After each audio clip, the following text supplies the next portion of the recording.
over for the book launch, Isabella Bird and Japan, a reassessment tonight. We have here Professor Kiyonori Kanasaka from the Professor Emeritus of Kyoto University, and also the translator of the book, Mr. Nicholas Patry, here. Before going into introducing the speakers, I shouldn't forget about giving you the household announcement. In case of fire, don't use the lift, go down the stairs and assemble on the other side of the road. If you left anything valuable in the cloakroom, please go on and get it, because no one's watching your important things. And then it's embarrassing to confess, but in the last 2 or 3 years, we did have a couple of theft cases, so don't leave anything valuable there, please. Right, so Professor Kanasaka, the speaker, main speaker today, and also the author of the book. You have. And also, I'm sure. You're sure. It is on sale as well later downstairs at £25, which is written in English. Also, he brought a Japanese version here as well.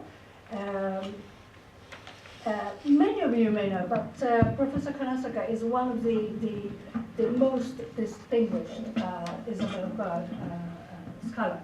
And he's going to give us an insight into her book, and also several of the translated version of her book. I didn't know, I knew the name of Isabella Bird, but I didn't know anything in detail about her. I am still writing a PhD, and the way I encountered Isabella Bird was when I was studying about child welfare. I came across to her sentence describing Japanese parents in a really poor area of northern Japan. Although they're very poor, how those parents cherished their children, and she was really impressed by the love of the Japanese parents for the children. And that's how I encountered Isabella Bird.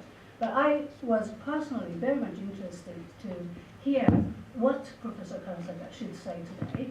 And here we have Daiwa Foundation's very good friend, Sir Hugh Kotadze, is going to introduce Professor Kanasaka's book, and also the translator, Nicholas, today. So I will hand it over to you. Thank you very much.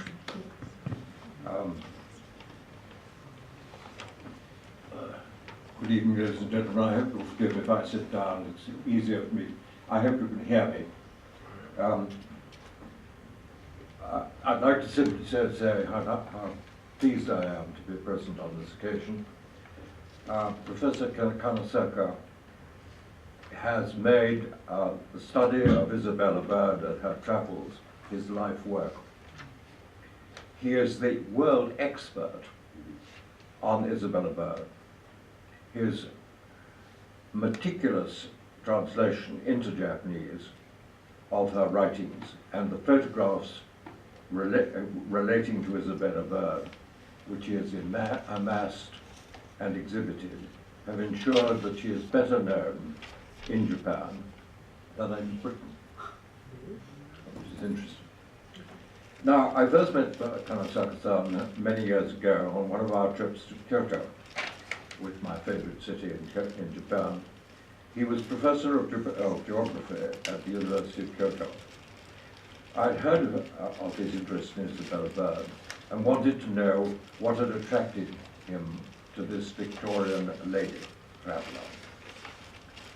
I saw her as an important figure in introducing the Meiji Japan to British people, whose image of New Japan at that time was at best hazy. I was impressed by his enthusiasm for Isabella Bird, and I think he was struck by my enthusiasm for Kyoto, temples and gardens. He told me much that I had not realized about Isabella, and I in turn reintroduced him to some of my favorite places in Kyoto. not least the Nikkei Bosatsu in Eikando and Manzenji, that's not right. He and his delightful wife, Nobuko, who has sadly passed away, invited us to their home and gave us a delicious Kyoto meal. In my foreword, which is in the volume being launched this evening, I've drawn attention to the important role of Sir Harry Parkes, the super active British minister to Meiji Japan. In relation to Isabella's journeys, I'm sure that Professor Kanasaka will have more to say about this. It is difficult for those who only know Japan, with its network of highways and high-speed railways, and all the paraphernalia of modern communications, to imagine the Japan of 140 years ago.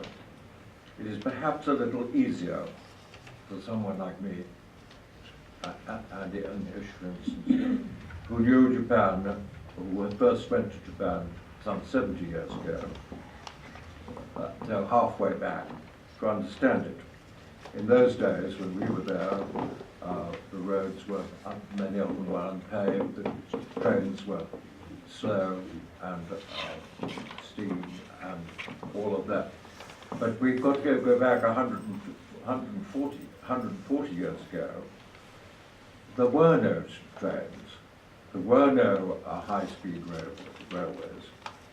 Although there were some of the roads had been developed in the Tokugawa period, in the sense that they were between sort of main centres like the Tokaido, between Edo and Kyoto and Osaka.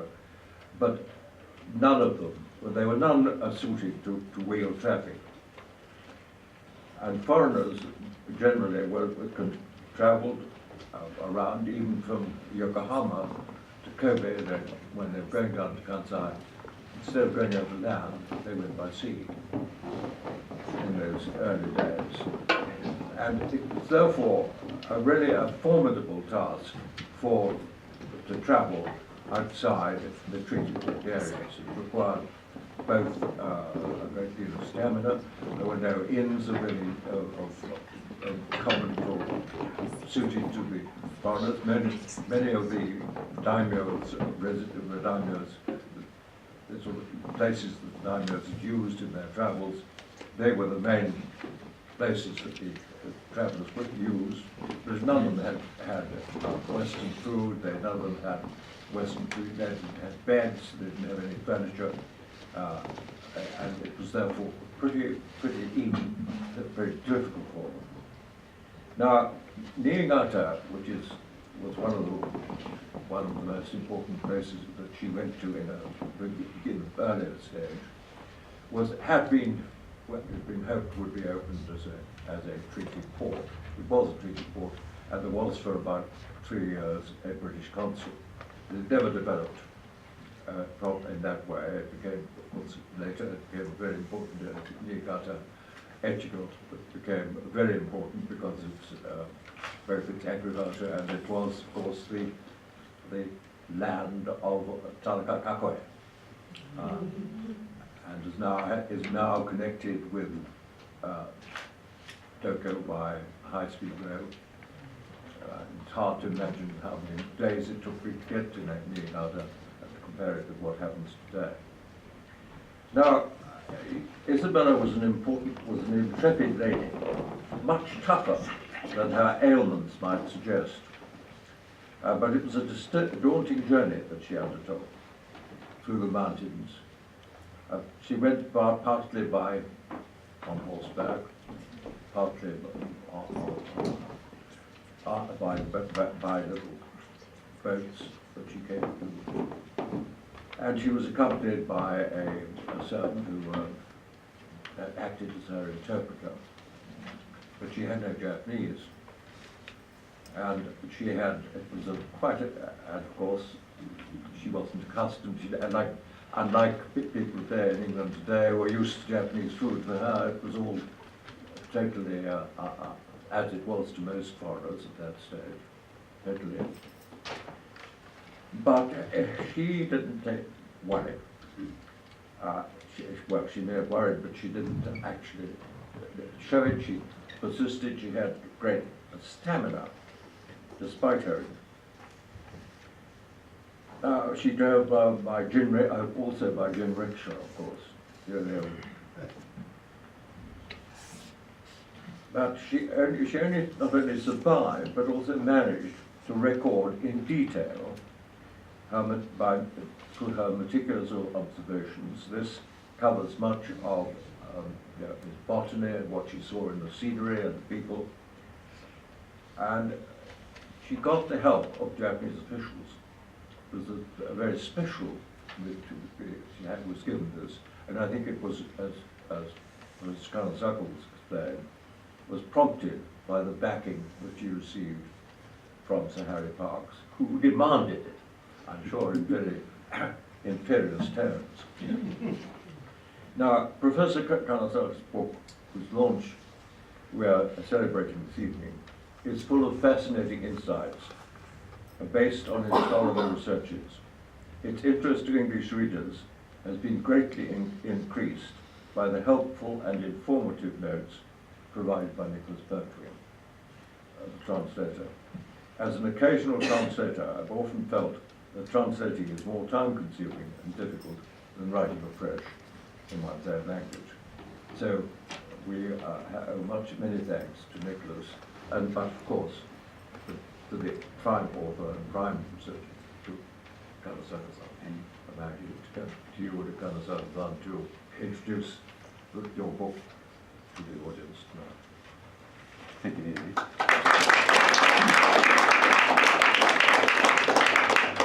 Thank you very much, Saki, for you to sit here. Before handing over to you, can I just mention about those maps on the wall? Those maps are really old, and some of them made by Kanasaka, Professor Kanasaka by himself. And as you can see, the colored part, and then also the line, those are the way Isabella Bird actually walked in Japan. So later on, you have a chance to come closer and then have a look at this. And during his talk, he's going to point at one of those maps. I'm sorry about the people who might be perhaps find it difficult to look at those, but later on you can have a chance to come closer. So thank you very much. So can I hand it over to you? Thank you. Thank you very much. Thank you for your attendance and such huge appreciation of my book. This is an honor greater than I deserve. I'll speak according to the contents. Regarding the introduction, I'll read the draft, and then I'll speak with a PowerPoint presentation. Since my boyhood, I liked trips and travelogues. In 1973, when I was in the doctoral course at Kyoto University, I read Nihon Okikiko, written by Isabella Bird, and published by Evolution. This was a Japanese version of Isabella Bird's Ambitious Tracks in Japan, translated by Kenkichi Takanashi. I was surprised with her frank, lively, and impressive description. When I read 3 editions of the original version of Ambitious Tracks in Japan, my admiration increased. At the same time, I found there were various problems that couldn't be overlooked in this Japanese version. Takanashi didn't know even the term kamishimo. That is kamishimo, okay? This is ito tsurukichi, I found, okay?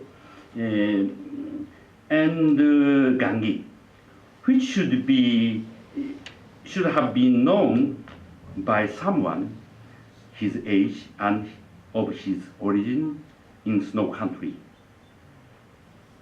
and he translated them to Haori looks like wings, tsubasa in Japanese, and veranda. Furthermore, he mistranslated daikon, which ought to be translated as takuan, pickled radish. This was the only part of the evidence that made it difficult to believe that Takanashi, a leading figure in English linguistics, had translated the work by himself. Yes. There were a lot of what were clearly mistranslations, unsuitable and unnatural Japanese expressions, and oversights in translation were connected with the fact that he didn't translate it by himself. I judged. Every illustration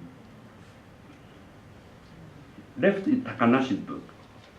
Right is my book. Very clear.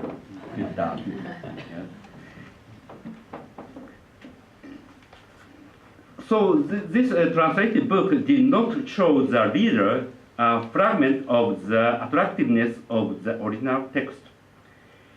His explanation that every illustration was adopted from the first edition of the original text was not based on fact, I decided.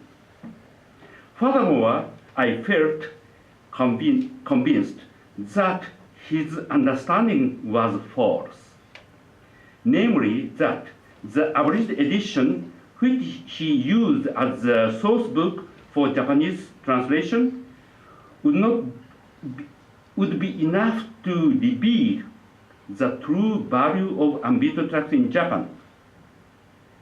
I believe firmly that the real future of her travel and the original future of this travel writing couldn't be understood at all through the abridged edition. So despite my admitting his contribution, which made it possible to read her book in Japanese, I couldn't go along the high appreciation given to this translated book in some quarters. But at that time, and after working at Fukui University from 1975, I had various other research topics. For that reason, I couldn't come to grips with an Isabella Bird study. But in 1989, an opportunity came to me at Osaka University when I worked. I gave a lecture with my colleagues of various sciences that focused on cultures and sexuality and gender. I chose to use Isabella Bird as an example of a Victorian lady traveler in a world of male explorers. This chance realized my long-cherished dream of dealing with her.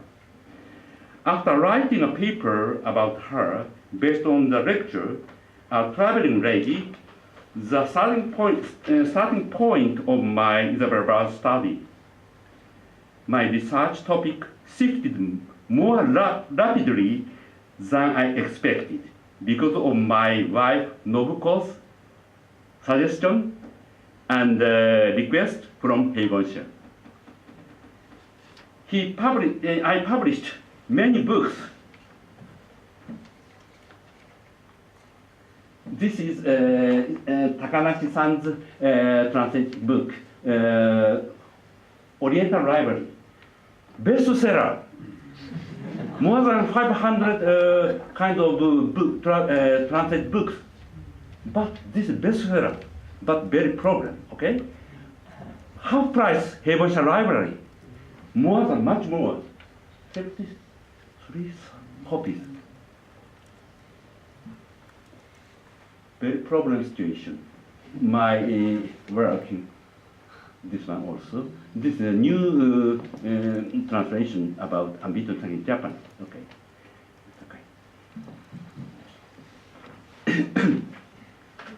Okay, I'll continue. The original text of this book, Isabella Bird and Japan, are the assessment and bilingual photograph book. This original book.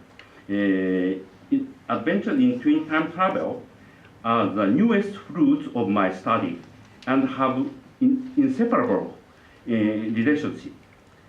Today, my idea would be able to dispatch in better shape toward all of the world by this English version. This one.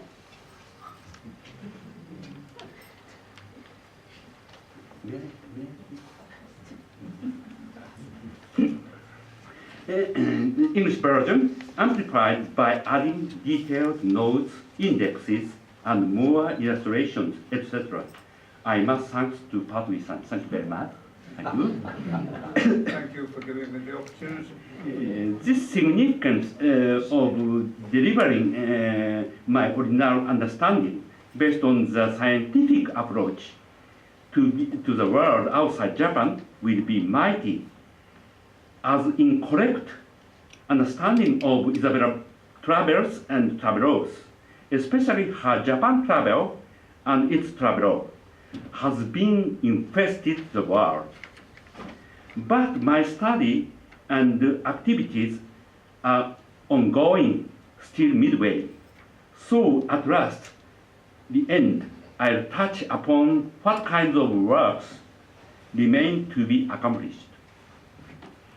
Part of my wishes would bear fruits at last through the understanding and support of British organizations and people.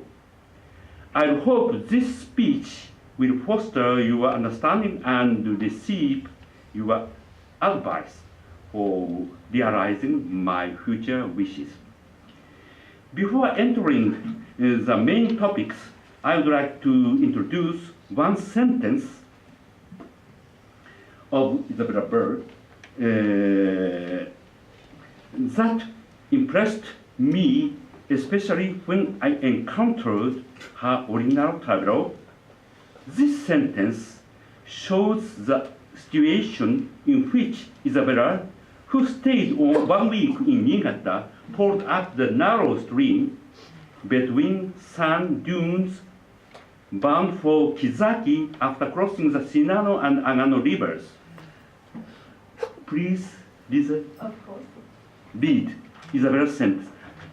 Excellent sentence. Okay. We crossed the Shinano, pulled up the narrow embanked Shingawa, had a desperate struggle with the flooded Aganokawa, were much impeded by strings of nauseous manure boats on the narrow, discolored Kachikawa, wondered at the interminable melon and cucumber fields, and at the odd river life, and after hard poling for 6 hours, reached Kisaki, having accomplished exactly 10 miles. And this is my map. This is Niigata, okay? Shinano-gawa, longest river in Japan. Agano-gawa, very huge river, okay? She stayed 1 week, this way. Here, she wrote this wonderful, sensitive sentence. Farmer was very, very glad at that time. Okay? As I had stayed in 1973 and 71, sorry, I had stayed in Niigata area for a long time and collected various kinds of materials and documents for my master thesis. I was well informed of all of them, but I couldn't find such descriptions as strings of nauseous manure. This book was filled with her frank description, which described vividly not only the landscape but also her feelings based on exhaustive observations and thinking. It was at the time that I ascertained that this bulky book these books.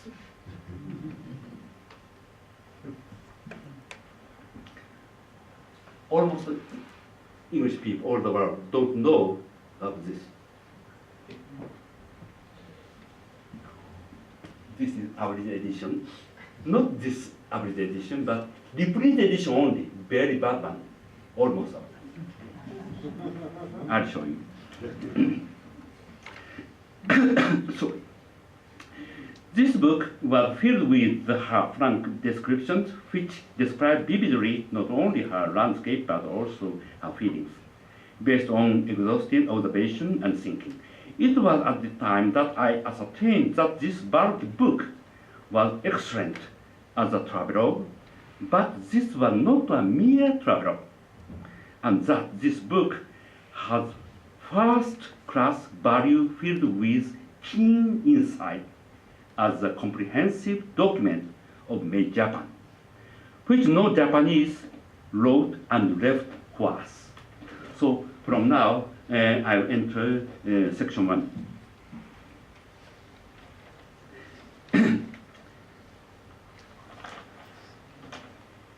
Okay, yes, section 1, the title, Futures of My Isabella Bird Study.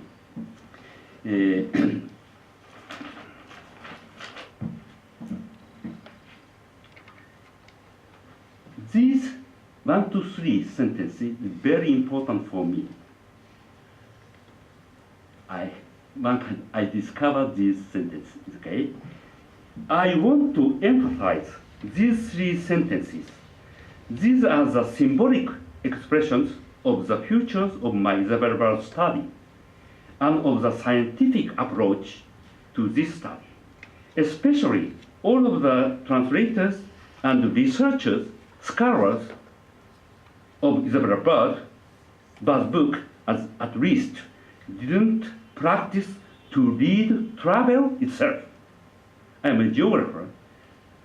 I analyze travel itself. It's very important. Namely, another person, namely to make clear the travel itself. Without this practice, everyone couldn't understand Isabella's travel writings. This is the important reason which their translation and understanding were not exact, I believe. The second sentence, twin time travel, very typical, peculiar spelling, twin time travel. Twin time travel is indispensable for my scientific Isabella Bird study. Please see the next 2 slides.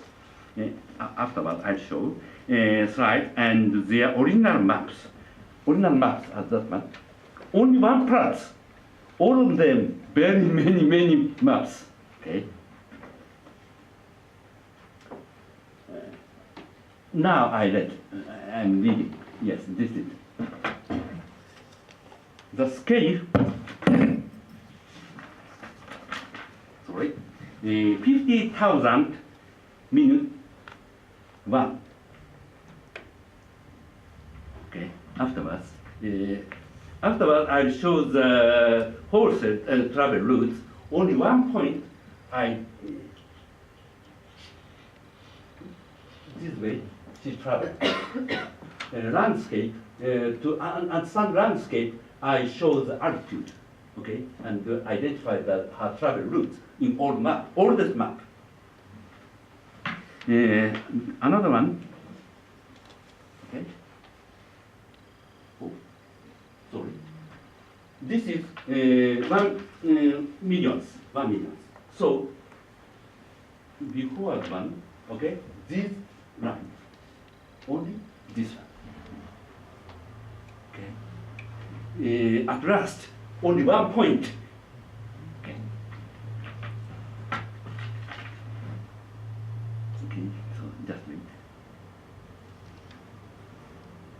Placing importance on the translation of the original travelogue and the photographic exhibition. I'll afterwards show my photographic exhibition based on scientific approach. Comprehensive activity. Yes, thank you. Okay.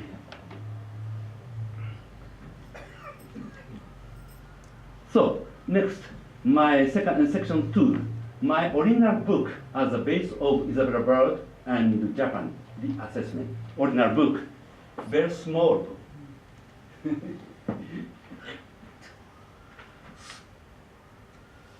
Okay, book.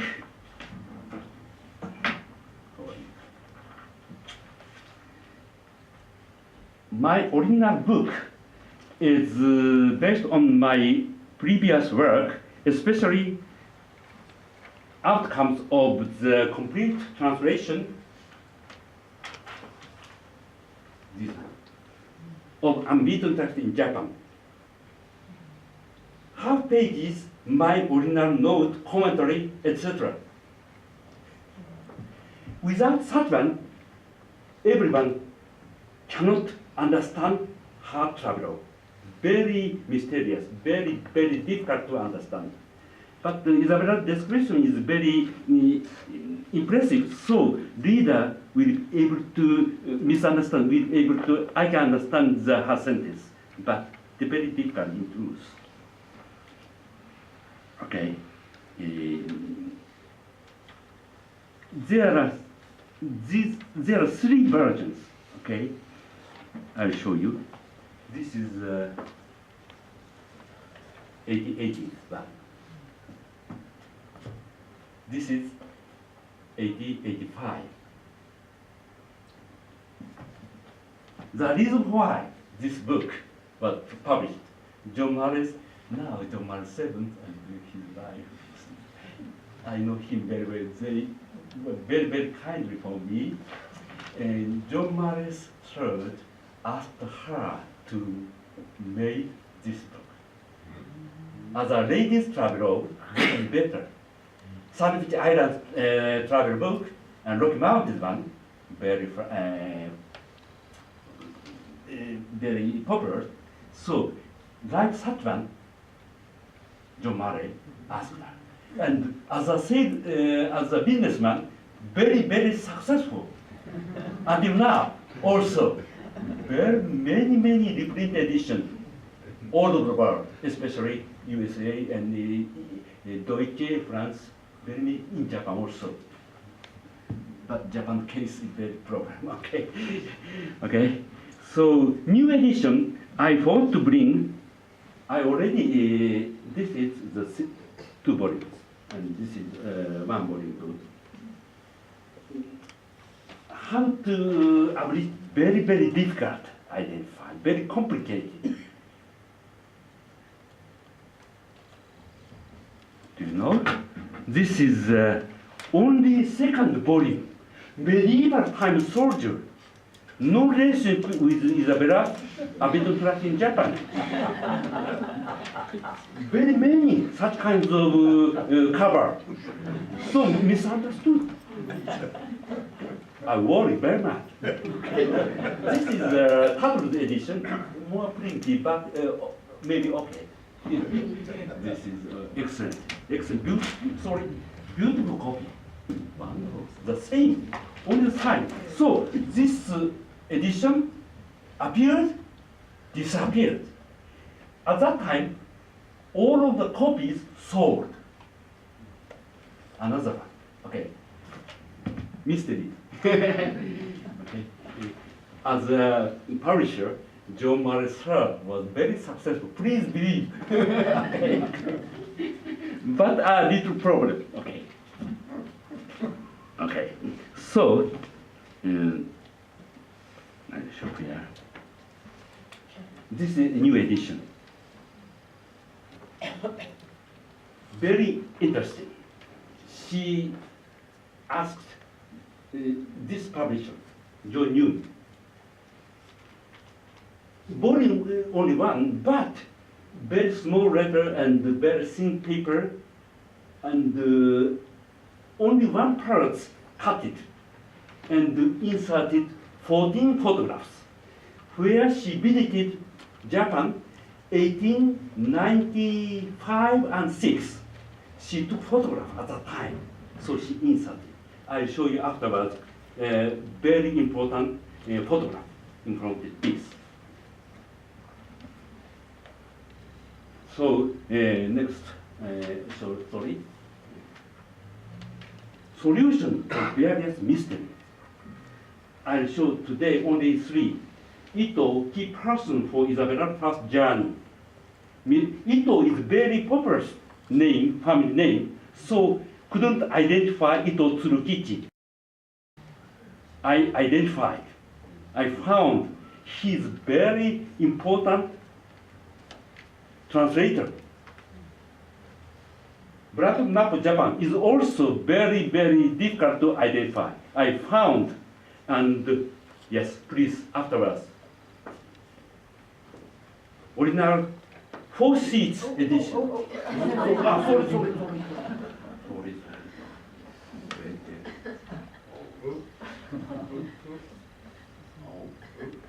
I'm sorry.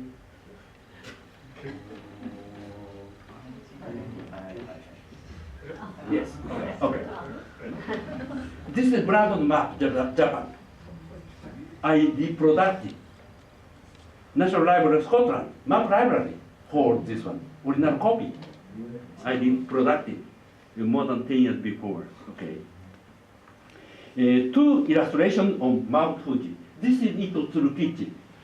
Ito Tsurukichi with 4 Frenchmen during 5 months in 1882 to 83. Tsurukichi Ito.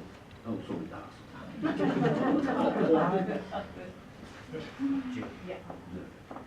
Okay. Sorry. Okay. Oh, sorry. Thank you very much. Ito Tsurukichi. Okay. Nice guy. Isabella Bird was very small lady, 150 centimeter only.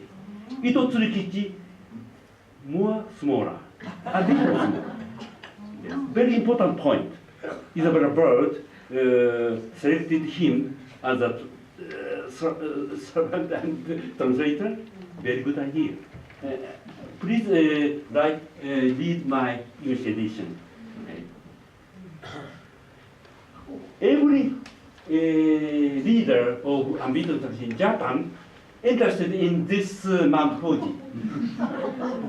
But Isabella Bird at last showed this Mount Fuji. Okay? The reason why Isabella Bird adopted these 2 Fujiyama. Okay. In this book, I mentioned at the last pages as a very romantic lady. It's necessary to show. So, please read this one. Okay. Of course, this illustration shows Isabella's heartfelt bond with Jim Nugent.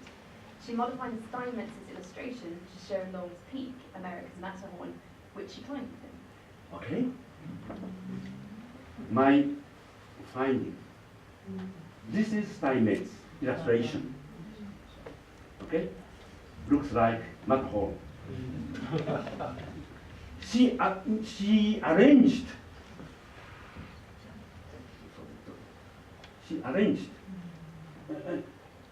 I'll cut the explanation, but okay. Before coming to Japan, Isabella Bird wrote the papers about a radiograph in the Rocky Mountains. Very hard, and she passed the Rocky Mountain area. Before that time, Nugent pistol. She was shocked. She and he loved each other. Okay. She traveled Japan with Jim Nugent, my dear, every day. Very dangerous journey, especially the first journey, very dangerous. Rainy season, flood, dangerous. This year, peculiar, very much rain. My friend analyzed that one. Okay, so, but anyway, Isabella Bird traveled with Jim Nugent, my dear.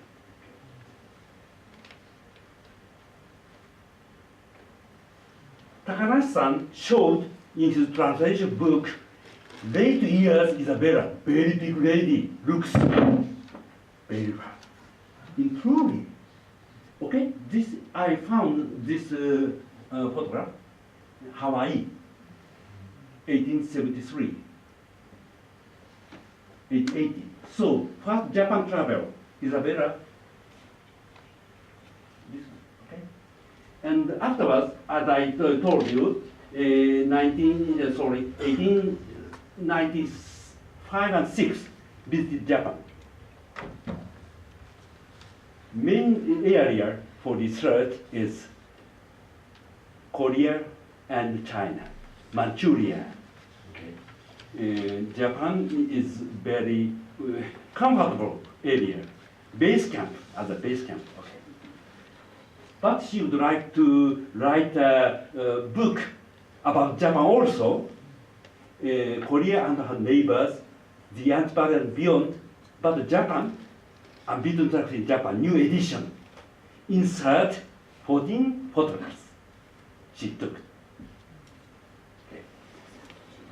Sashu explained about this situation. Okay. Please. Wow. Okay. Really, very difficult time. So, okay. Okay. Foreigners were allowed to travel freely only within the area's 40 kilometers from 5 open ports and 2 open cities. The rest is called Naichi interior.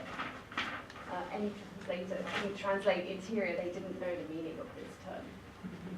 Any translator except me omitted to translate the term interior because they couldn't understand the meaning of this term.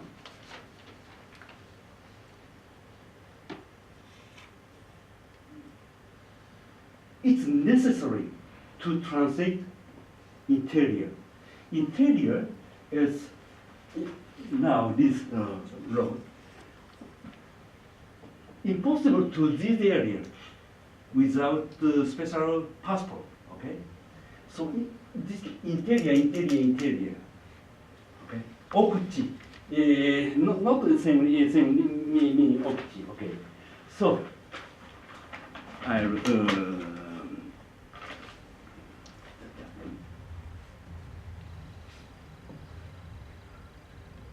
yes, unlimited journey in the interior. Naichi, owing to special passport. Finding many diverse contemporary historical records. I'll show you 3 newspapers reported her travel. Not spy. She's very friendly country with, of course, Great Britain and the Japan government and the Japanese people also very friendly. Every Japanese people knew her as a very important lady. I'll show you.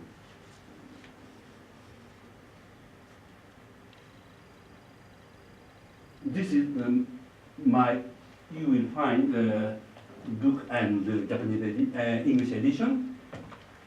This you will enjoy very much. Very scientific research. Original 1 to 50,000 minutes. Maybe from here to here. Very many. Smaller. For example, on this one, I show this one only here. 1 point I identified. Very important. This is the Kansai and Isejin Shrine. Isabella Bird visited Isejin Shrine. Very, very peculiar case. So, newspaper, Kaji Shimbun, Akita Prefecture, Isabella Bird, Isabella Bird. Very bad pronunciation, but Kaji Shimbun. 函館新聞、読売新聞. This is board. She visited cemetery, very important, special permission she obtained from the Tokyo governor.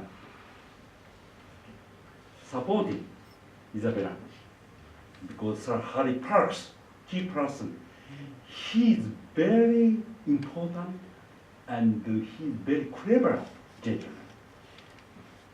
It's necessary to do the assessment about Sir Harry Parks, I think. At Niigata, she saw these books, Japanese books. Please read. Okay, so there are two works by J.S. Mill, 1861 Utilitarianism, with the Japanese translation in 1877. The other J.S. Mill work from 1859 on liberty, with the Japanese translation in 1872. And the last one is a T.H. Huxley work from 1866, Lessons in Elementary Physiology, with a Japanese translation, 12 volumes from 1876. Isabella Bird mentioned about Darwin's book also. And I obtained already 1,500 copies. This is my book. I signed from this Isabella travel route. Except South America and South Pole, Isabella visited. There, 50 years nearly. Okay. Mainly Asia, from the first Japan travel. Okay. So, I must hurry.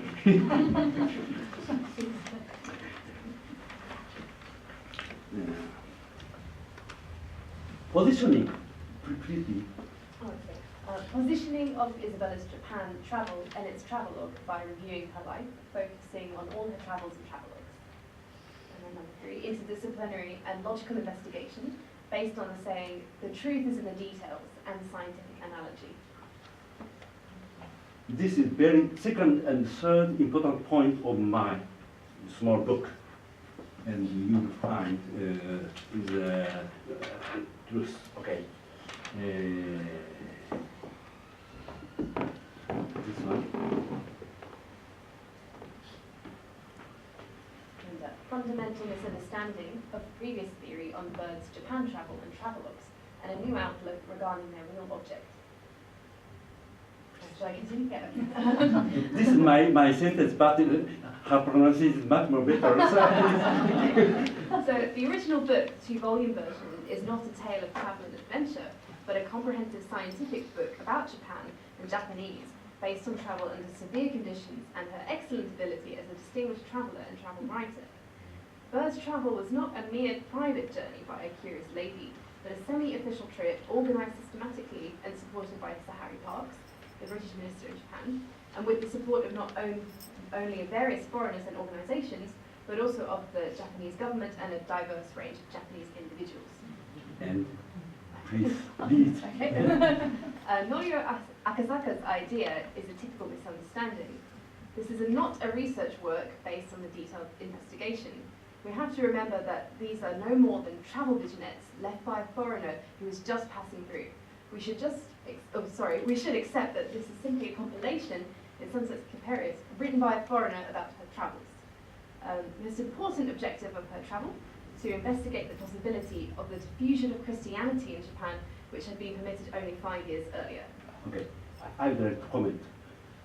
Akasaka is not a translator, but Akasaka used Takanashi's translation book. Very bad translation book, but that gentleman is very famous, so every researcher for his translation never opened the original book. The most important message was written as a conclusion of this thick book in the last paragraph of a chapter on Japanese public affairs. No one could have perceived this fact, not only in Japan, but in all the world. Please read it. Or should I read it? Yes, This is Isabella's sentence, please. okay. I will. Female voice is better. Of the shadows which hang upon the horizon of Japan, the darkest, to my thinking, arises from the fact that she is making the attempt, for the first time in history, to secure the fruits of Christianity without transplanting the tree from which they spring. The nation is sunk in immorality. The millstone of Orientalism hangs around her neck in the race on which she has started, and her progress is political and intellectual rather than moral. In other words, as regards the highest destiny of man, individually or collectively, it is at present a failure. The great hope for her is that she may grasp the truth and purity of primitive Christianity, as taught by the lips and life of our Lord Jesus Christ, as vigorously as she has grasped our arts and sciences, and that, in the reception of Christianity, with its true principles of manliness and national greatness, she may become, in the highest sense, the land of the rising sun and the light of Eastern Asia. Thank you very much. When Isabella Bird revisited Japan 18 years after, she gave up. Japan never become a Christian country. But she used Great Japan forever. She liked Japan very much at that time. Okay, so Isabella Bird never sent letters to her sister Henrietta. She composed this travel writing in letter form only. Tokioka and Takahata have used an informal style of language in their translation based on their misunderstanding that Bird's book is based on personal letters. It's page 107 of Reassessment, which is... Can you understand? This is a fundamental Poland problem. also misunderstood. Isabella Bird sent letter from every place to Great Britain. At that time, impossible. I analyzed the postal service very much. Impossible. She visited small hamlet. Impossible. She never write letter. So I translated letter, tegami, not tegami, ho. Daipo, daini, ho. Okay, so I'll be able to section 3, but time is very tight, so I'll change. So I published this book, photograph book. This is a memorial book. The 10 years at 15 venues in UK, Japan, USA, and China photograph exhibition.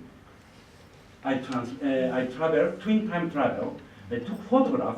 It's necessary to show to many people. Yes. So I sent. I made this the first exhibition postcard. I sent to Roger. He lives in Glasgow. Okay. Roger made a telephone to the National Library of Scotland, not Edward. After at that time, he's a key person of the National Library of Scotland about the exhibition. So, next year, for another country's exhibition was held. And very lucky for me, Japan, not Japan Times, but Times, this gentleman ranked my photograph, sorry. Second, so National Library of Scotland changed their idea. Touring exhibition, please. So afterwards, my exhibition very many places. At first, only one exhibition in Edinburgh, National Library of Scotland. Very popular, so I must thank to him. All over the world. Okay. And the situation. This is in Shanghai exhibition. Shanghai. National Library of Scotland. Yes. RGS exhibition, London exhibition, and wonderful. This photograph is very important for Isabella and me. I'll show you afterwards. So because Isabella engraving, books engraving, in the same place, this pond became lake. So the poster, Tokyo University exhibition. Asahi Camera reported my exhibition. Interesting. So, So this is about the attractiveness of twin time travel, shown in each photograph and their cumulative impact. So each Kanasaka photo is coordinated with Isabella's travel, shown by her description, sometimes with a copy print or a photograph too. So there's some statistics, and interesting to know that not only each photograph, but also the accumulation of such photographs between 1854 and 1900. Their interest is to recreate Isabella's travel by standing up at the same place at intervals of more than 1 century and to appreciate her travelogue. And twin time travel can be applied to your travel to make it more fertile.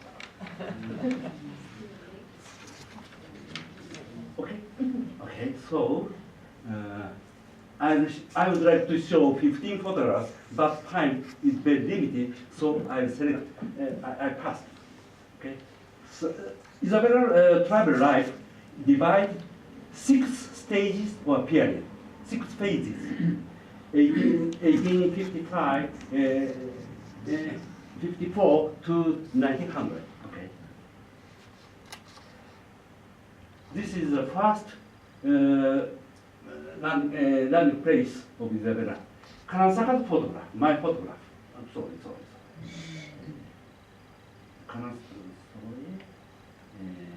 Kanasaka's photograph.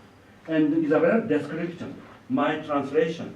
So, reader, twin time travel, enjoy. Okay. And my comments, English comments, in summarized in the backspace. Okay. So, twin time travel. Okay. This is the original photo. Rocky Mountains. Okay. One page, S. Park. S. Park, Isabella illustration. Isabella, sorry. It's the first time this was seen. Okay.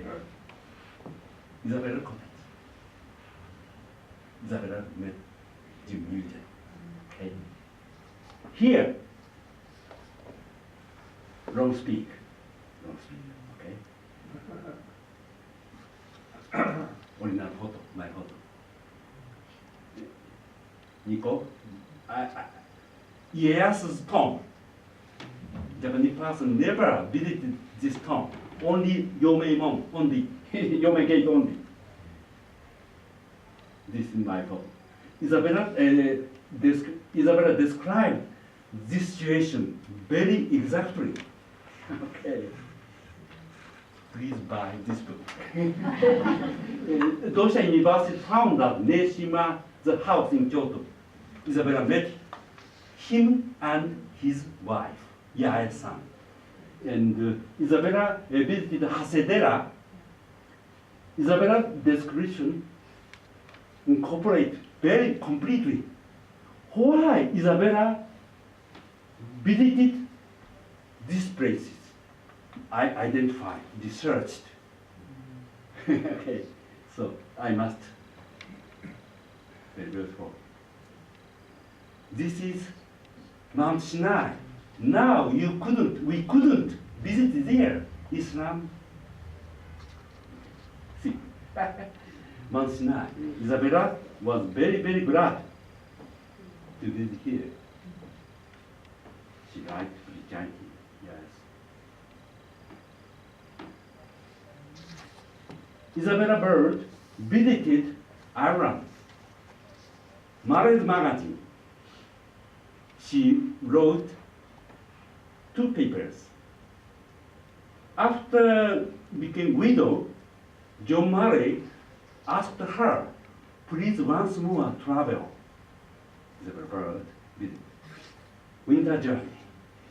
The success of this journey, afterwards she visited northwest India and Persia, Kurdistan. Very, very difficult. So, York, you know, York. Kurdistan, Ladakh area, Karduna, 5,600 meters. I forgot to. This is Isabella's time and my time. Okay, prayer flag. Afterwards, I visited all the routes of Isabella passed 5,600 meters. Okay, this is Mrs. Bishop.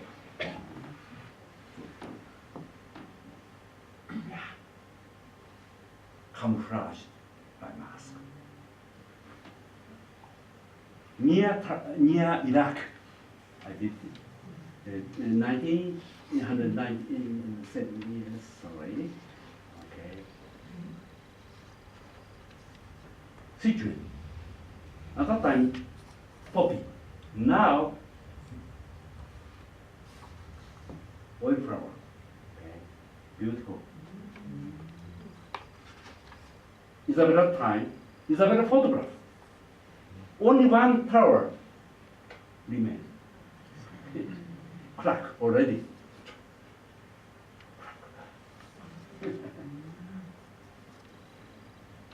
My student. My student. I organize about travel to obtain money. Yes. I also pay money. Okay. This is Kumamoto. New edition of Unbeaten Tracks in Japan, frontispiece, this photograph. She never visited Kumamoto in 1878. She never mentioned about Kumamoto Castle. Never mentioned, but identified. Very easy for me. But at last, with my photograph, I identified these fields. Very important to analyze the reason why Isabella Bird visited Kumamoto. At that time, it was prohibited to climb this cattle.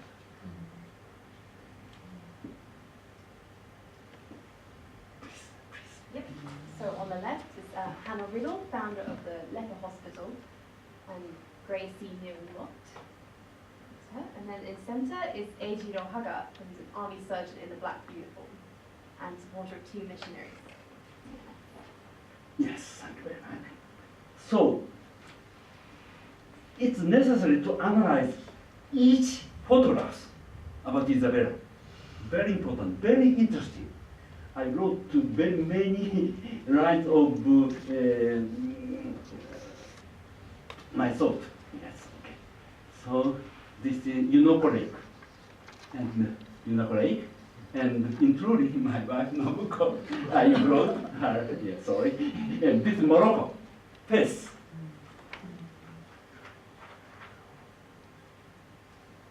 Last journey, Dean Cemetery in Edinburgh, okay? So please, read everything.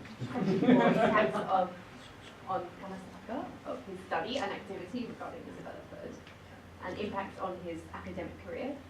So succession and development of his previous study and its method, institution of the importance of post-provocatry and study of travel writing in geography, returning the effects of study to society through photographic exhibitions and grassroots cultural exchanges. And number 2, impacts on his personal life and development of a rich life, unexpected meetings with many people and their support, and dialogue with Isabella, who always stays over and behind him, and fortune for all members of his family. Yes, and unfortunately my wife Nobuko died 2 years before. I booked this book. More than 550 photographs from her, of her, from the girlhood to the, and the calligraphy and the essay. Yes. Japan Times. If you Sumaho or you will Kiyonori Kanasaka and Isabella Bird, the first one is this one. Yes, please. Okay. So his remaining works and future wishes is firstly the publication of the New English version of Unbeaten Tracks in Japan, with detailed notes of complete translation of Unbeaten Tracks in Japan. Just me. Yep. I listed 13 wishes, but today I would like to explain about the 5.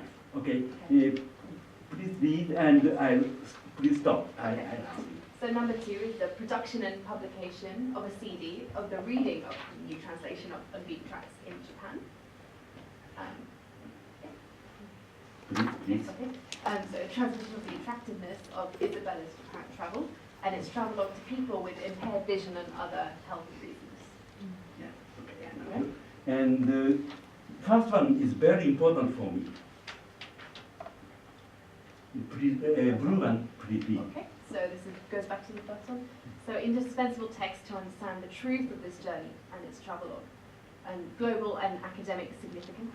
An indispensable text for twin time travel of Isabella's Japan travel. Yes. I would like to realize. Yes. Okay. So this is necessary for Japanese. Okay, please. Okay, so number 3, publication of the Japanese translation version of Among the Tibetans from 1893 and A Lady's Life in the Rocky Mountains from 1879. Within 2 years after I publish. Maybe. Okay, so please. So number 4, publication on Isabella Bird's Japan travel in 1878, its visualization and its route map. So very many materials I have. So I would like to hold the exhibition, another kind of exhibition. Yes. Okay, number 5, Major Japan as learned from Isabella Bird's travelogues.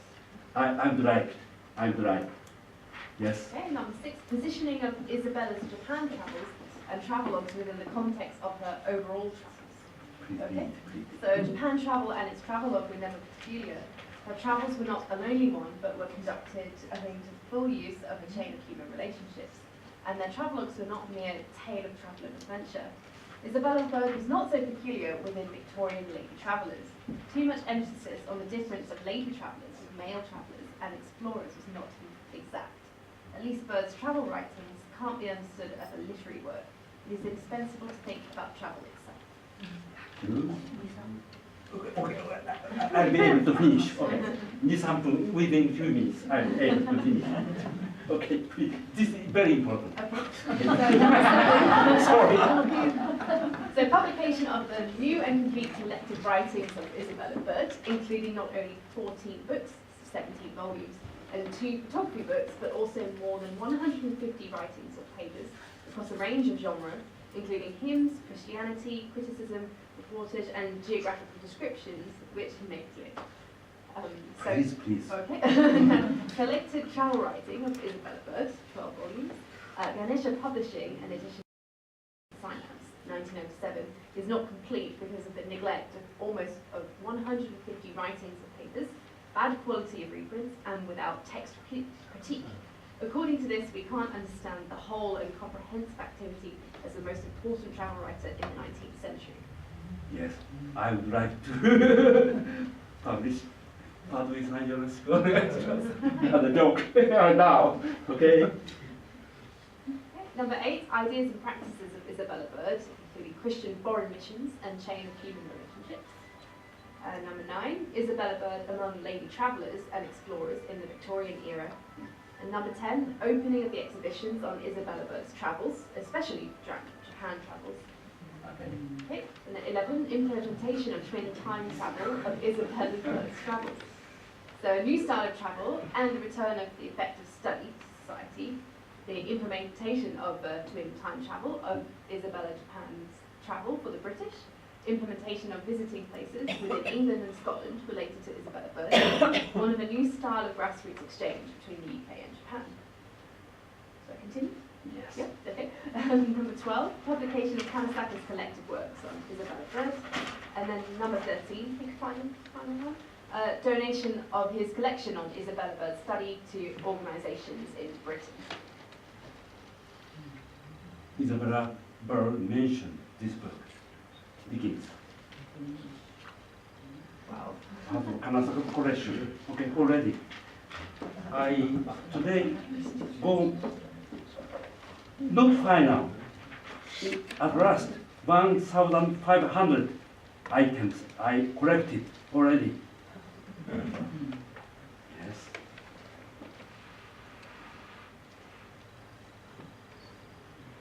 This is Married Magazine. Wonderful magazine. Complete. 10 volume. Okay. Thank you very much. Liz,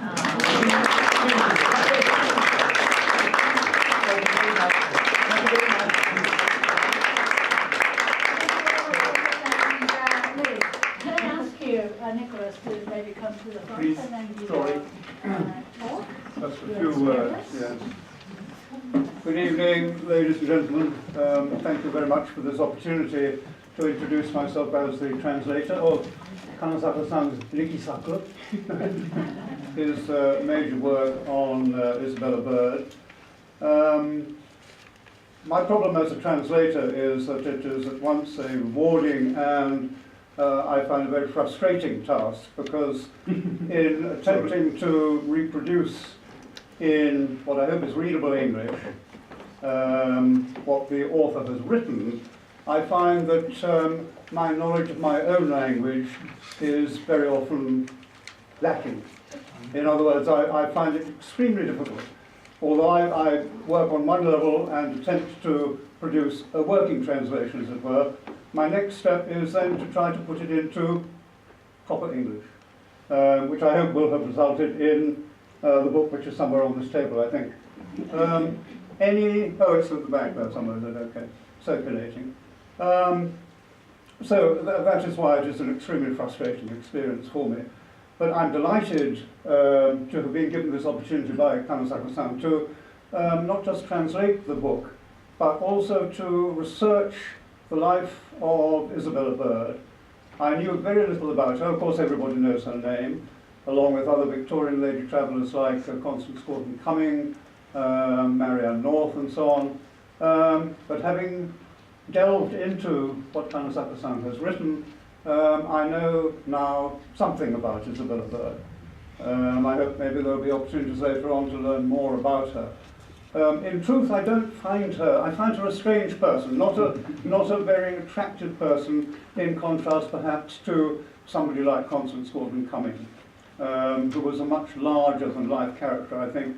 I say this partly because Isabella Bird was, I think, driven very much by her desire to research the progress of Christianity in Japan, but not just in Japan. If one looks at all her other books, they are imbued with this sort of missionary spirit, which, I mean, my background is that I was brought up by Jesuits, so I can't really rail against organized religion. At the same time, though, I do find, and Kanasaka-san has had to give quite a lot of prominence in his book to the religious aspect, to the missionary aspect. I find that in some ways maybe has detracted from other, for me, more important things, one of which is the development of the postal system in Japan. I know that you, Kanasaka-san, have a very different opinion as to whether or not Isabella ever wrote any letters, or indeed if she wrote them, whether she was able to send them out of Japan. That's another story. My other major interest, of course, is in railways, and Isabella actually travelled on the first stretch of railway in Japan from Tokyo to Yokohama. So those are our major areas of interest, I think. What is also, as I say, the religious aspect, the missionary aspect, in some senses for me, is slightly tedious, if you like, because, as you quite rightly say, her style of writing is extremely vivid, and I don't remember particularly the nauseous manure boats, but I have, looked at obviously a lot of the text in the books in order to produce mainly the end notes, and there are many very vivid descriptions that she gives of life in Japan at the time. I think that some of the experiences that she had in Japan show that despite her illnesses, her maladies, some of which were apparently extremely serious, there was one point in her life, for instance, where she was so ill that her spine, her neck, couldn't support her head, and she had to have a steel brace put at the back of it. Then there was a time also in Edinburgh when she lived there when she couldn't even receive visitors because she was confined to her bed all the time. She was also the recipient of one of the first operations under anaesthetic by Professor Lister, who cut open her spine. This was in the 1850s, in an operation that must have brought her close to death. But despite all this, she was apparently able, on the advice of her doctors, to undertake some of these extremely demanding trips. So one wonders quite what it was that drove her. I don't think anybody has necessarily delved deeply enough into her life, or maybe they don't have access to the medical records and so on of the time, to see what it was that was actually wrong with her in the first place, and why leaving this country and going to exotic places overseas apparently cured her. There were some places where she did suffer a lot. She suffered in the Sinai, and she virtually collapsed as she was going across. Although she managed to get to the top of Mount Sinai and apparently quote passages from the Bible from the summit, but she had great difficulty getting back to the Suez Canal and eventually returning home. And on another occasion, she was up to her neck in snow in a mountain pass in Sichuan province, to the extent that her clothes apparently froze to her body. This was when she was already in her mid-50s and early 60s, so she must have had what we can certainly call an indomitable spirit that drove her. But as I say, I don't know that anybody is in possession of any knowledge or any records that actually can explain precisely what it was that drove her on in this way. Anyway, she remains one of the most fascinating of Victorian characters. I'm grateful to Sir Hugh Cortazzi for his very kind words. He referred to the end notes that I put in the book. I did this because in translating the book, it came home to me very vividly that there were so many foreigners from this country, from Scotland, if one likes to call that a foreign country, perhaps we will have to do so at some stage, from France, Germany, the US and so on, who contributed in a major way to the development of the modern Meiji state, or the Meiji state as it was emerging at the time. So I thought that in order to expand the readership of this valuable academic work, it would be useful to have footnotes, because I mean many of the names, like Brunton for instance, who produced this early map of Japan, might not be known to people other than specialists. So Hugh kindly referred to my having put the footnotes in. At the same time, I have to apologize to Kanasaka-san because I'm afraid that my having done that probably delayed the book beyond his wife's unfortunate death. It was his wife's earnest desire to see the book published. And I have to apologize to you for what I think is probably my fault for having meant that the book is only just published now and wasn't published in time for her to see. So basically that's all I have to say, I think. I hope you will be able to take advantage of Daiwa's hospitality, so I won't keep you any further. Thank you very much.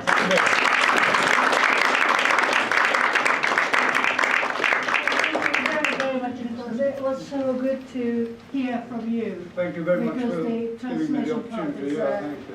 a very, very important part of it. And then you mentioned that perhaps it delayed the publication of the book. I'm I'm afraid sure so, yes. your beloved wife is so happy to see Thank you. the publication Yes. in the end. I in must the- thanks to Paul. Exactly, and then in a perfect form.